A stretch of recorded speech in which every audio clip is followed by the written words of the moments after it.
மூத்த பத்திரிகையாளர் திரு துக்ளக் ரமேஷ் இணைகிறார். அவரோடு பேசலாம். சார் வணக்கம். வணக்கம். முன்னாள் முதலமைச்சருடைய இந்த முதலமைச்சரோட அந்த சந்திப்பை எப்படி பார்க்குறீங்க? முதலில் இது உடல்நிலை குறித்து விசாரிப்புகிற சந்திப்பாகத்தான் இருக்கும் என்று எதிர்பார்த்தேன்.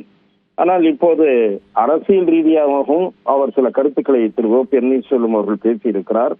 திராவிட முன்னேற்ற கழகத்துடன் கூட்டணி சேர்ந்தாலும் தவறில்லை என்பது போல அவரது உரை இருப்பது என்பது பலருக்கும் ஏமாற்றத்தை அளிக்கும். குறிப்பாக அதிமுக தொண்டர்கள், நிர்வாகிகள் மத்தியிலே அவருக்கு ஒரு அனுதாபம் இருந்தது.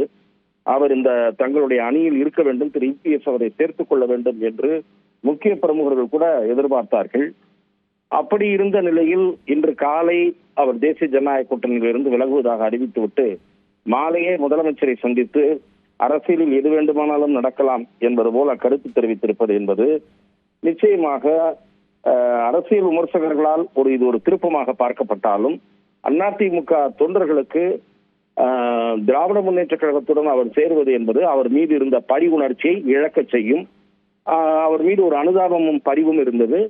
அவர் அதிமுகவுக்கு நேர் எதிரான நிலைப்பாட்டோடு கைகோர்க்கக்கூடிய முடிவெடுப்பாரானால் அதிமுக தொண்டர்களுடைய ஆதரவையும் அனுதாபத்தையும் அவர் இழப்பார்.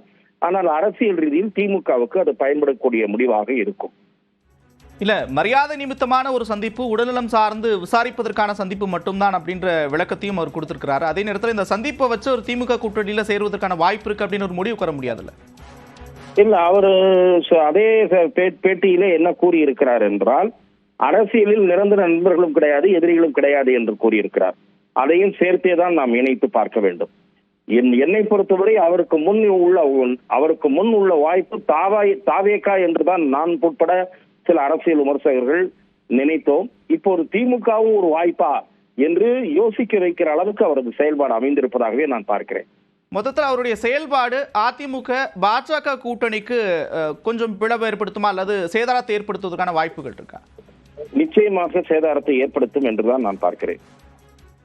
அவர் தனித்து போட்டி அப்படின்ற ஒரு நிலைக்கு போகிறார் அப்படின்னா சேதாரம் அதிகமா இருக்கும் அப்படின்றது பத்திரிகையாளர்களுடைய பார்வையா இருக்கு. உங்களுடைய பார்வை?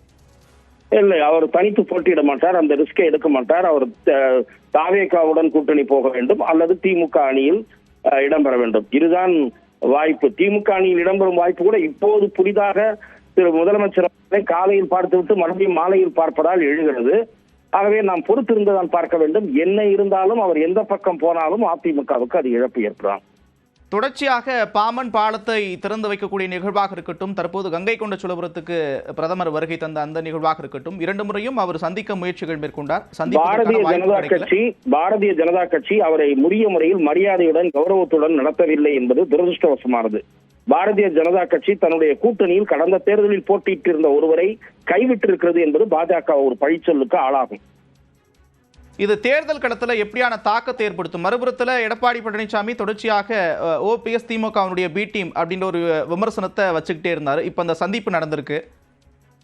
அது இத்தனை நாள் பி டீம் என்று சொல்வது ஏற்க முடியாத விமர்சனமாகத்தான் இருந்தது. ஏனென்றால் திரு ஓபிஎஸ் ஆகட்டும், திரு எடப்பாடி ஆகட்டும், இரண்டு தரப்பிலும் யார் மீதும் இந்த திமுக அரசு நடவடிக்கை எடுக்கவில்லை. அப்படியானால் திமுக அதிமுகவுடைய ஒரு ரகசிய அண்டர்ஸ்டாண்டிங் என்று எடுத்துக்கொள்வதா? மாண்புமிகு முதலமைச்சர் அவர்கள் தேர்தல் பிரச்சாரத்தில் அதிமுகவை சேர்ந்த முன்னாள் அமைச்சர்கள் மீதெல்லாம் நடவடிக்கை எடுக்கப்படும் என்று உறுதிமொழி அளித்தார். யார் மீதும் எந்த வழக்கும் பதிவு செய்யப்படவில்லை. ஒட்டுமொத்த அதிமுகவோடும் திமுக அண்டர்ஸ்டாண்டிங்கில் இருக்கிறதா என்கிற கேள்வியும் எழும். நிச்சயமாக மிகப்பெரிய ஒரு குழப்பத்தை ஏற்படுத்தி இருக்கிறது பாஜக கூட்டணியில் அப்படின்னு ஒரு விஷயத்தை முன் வச்சு பேசியிருக்கீங்க. இணைப்பில் வந்து கருத்துக்களை பகிர்ந்து கொண்டமைக்காக நன்றி திரு துக்ளக் ரமேஷ்.